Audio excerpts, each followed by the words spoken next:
नमस्कार दोस्तों, स्वागत है आपका अपने YouTube channel Nain school of knowledge पर।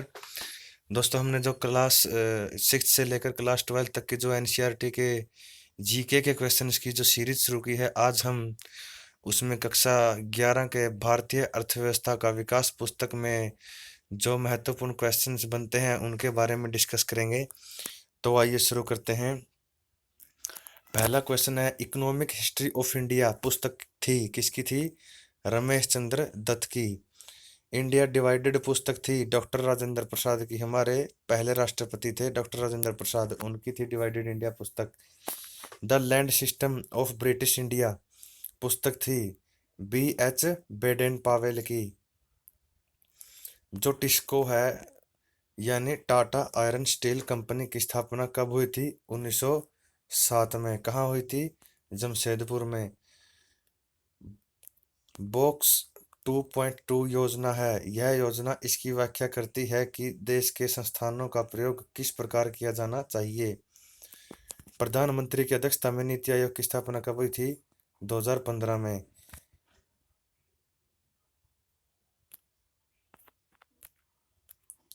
और प्रधानमंत्री की अध्यक्षता में योजना आयोग की स्थापना की थी 1950 में। जो योजना आयोग के पहले उपाध्यक्ष कौन थे? गुलजारी लाल नंदा। और योजना आयोग के पहले अध्यक्ष कौन थे?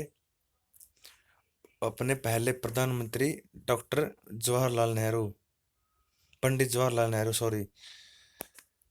विपणित अधिशेष क्या होता है?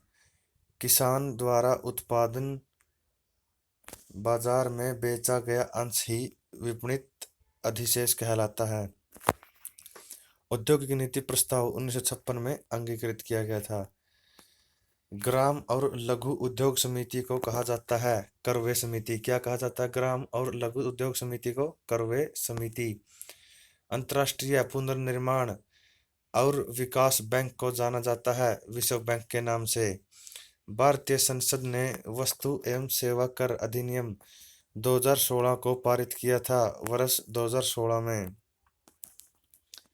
काम के बदले अनाज कार्यक्रम चलाया 1970 के दशक में।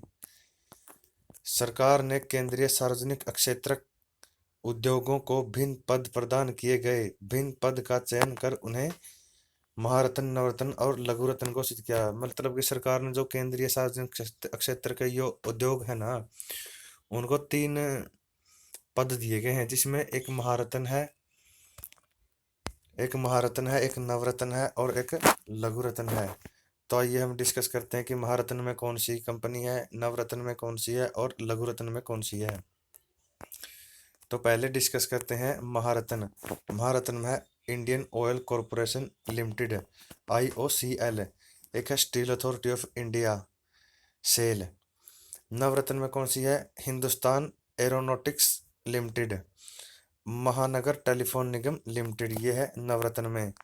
और जो लघु रत्न में है भारत संचार निगम लिमिटेड यानी BSNL, airport authority of India, Indian railway catering और टूरिज्म कॉरपोरेशन। जो व्यापार और सीमा शुल्क महासंधि यानी GATT के प्रवर्ती विश्व व्यापार संगठन WTO का गठन हुआ 1995 में। इस महासंधि की रचना विश्व व्यापार प्रशासन के रूप में 23 देशों ने मिलकर 1948 में की थी। सामान्यतः निर्धन व्यक्ति कौन होता है? इस वर्ग में वे व्यक्ति आते हैं जिनके पास कभी कभी कुछ धन भी आ जाता है, जैसे अनियमित मजदूर।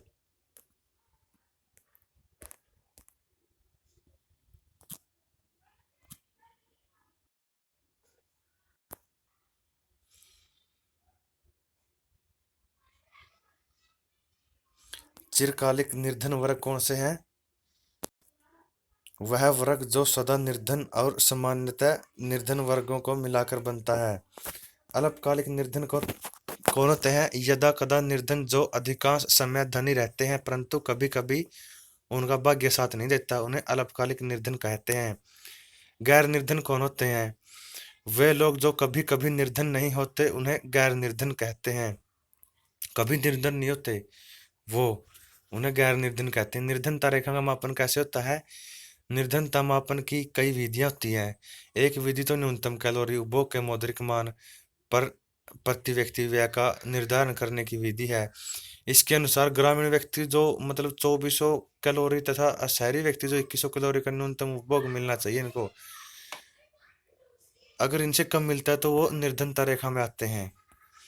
न्यूनतम वर्ष 2011-12 में निर्धनता रेखा को ग्रामीण क्षेत्रों में 816 रुपये प्रति व्यक्ति प्रति माह उपभोग के रूप में और शहरी क्षेत्रों में 1000 रुपये प्रति व्यक्ति प्रति माह के रूप में परिभाषित किया गया था निर्धनता रेखा को ग्रामीण और शहरी इलाके में। नोबेल पुरस्कार से सम्मानित अमर्त्य सेन ने किस सूचकांक का विषय का विकास किया? सेन सूचकांक का। व्यक्ति गणना अनुपात विधि कहते हैं जब निर्धनों की संख्या का अनुमान निर्धनता रेखा से नीचे के जनानुपात द्वारा किया जाता है तो हम उसे व्यक्ति गणना अनुपात विधि कहते हैं। राष्ट्रीय शहरी स्वरोजगार योजना को जाना जाता है दीनदयाल उपाध्याय अंत्योदय योजना के रूप में। महात्मा गांधी राष्ट्रीय ग्रामीण रोजगार गारंटी अधिनियम 2005 संसद में पारित हुआ था अगस्त 2005 में। ड्राफ्ट नेशनल एजुकेशन पॉलिसी 2019 के अनुसार 2030 और 2032 तक भारत की अर्थव्यवस्था होगी तीसरे स्थान पर। ये जो सभी क्वेश्चन है ये एनसीईआरटी के बुक से लिए गए हैं, इसलिए इन्हें ध्यान से पढ़ें। भारत सरकार ने बच्चों को मुफ्त और अनिवार्य शिक्षा का अधिकार अधिनियम का कानून बनाया वर्ष 2009 में। इसके अंतर्गत 6 से 14 वर्ष की आयु वर्ग के सभी बच्चों को मुफ्त शिक्षा प्रदान की जाती है। भारत ने सामाजिक बैंकिंग शुरू की 1969 में। राष्ट्रीय ग्रामीण कृषि और ग्रामीण विकास बैंक यानी नाबार्ड की स्थापना की गई 1982 में। केरल प्रांत में महिलाओं के लिए निर्धनता निवारक सामुदायिक कार्यक्रम का नाम था कुटुंबश्री। गरीब महिलाओं के लिए बचत बैंक की स्थापना की गई 1995 में। मछुआरों को समुदाय प्रत्येक जलागार को मानते हैं माँ या दाता। सांसद आदर्श ग्राम योजना। सांसद आदर्श ग्राम योजना की शुरुआत कब हुई थी? अक्टूबर 2014 में। सकल घरेलू उत्पाद किसी देश में एक वर्ष में उत्पादित सभी वस्तुओं और सेवाओं का कुल मौद्रिक मूल्य इसका सकल घरेलू उत्पाद कहलाता है। स्व नियोजित क्या होता है? जो अपने उद्यम के स्वामी और संचालक हैं उन्हें स्व नियोजित कहा जाता है।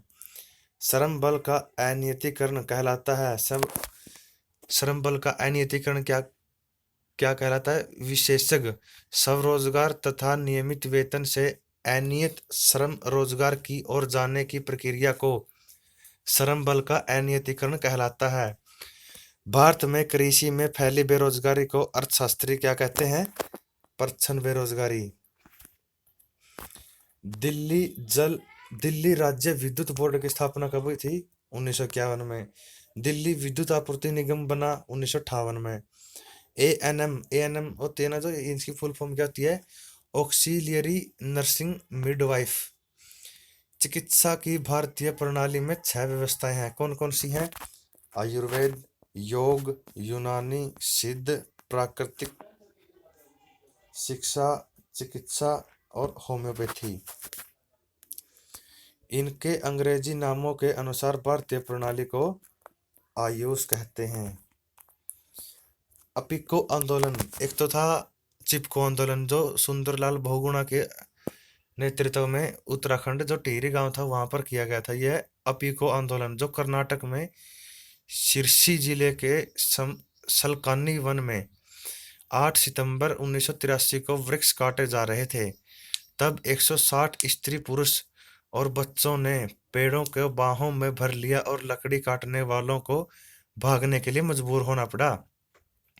वे अगले 6 सप्ताह तक वन की पहरेदारी करते रहे।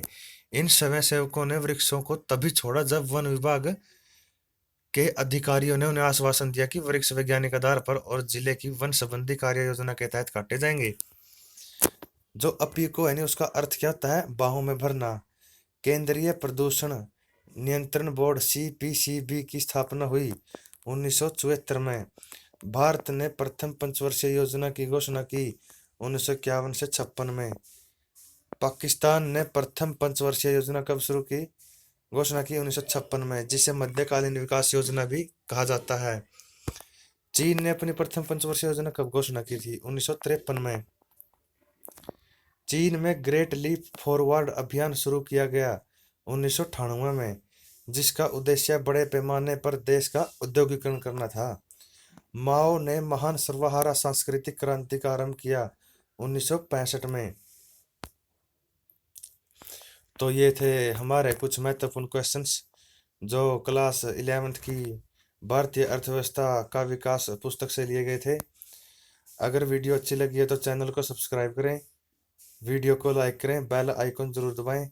धन्यवाद। जय हिंद। भारत माता की जय।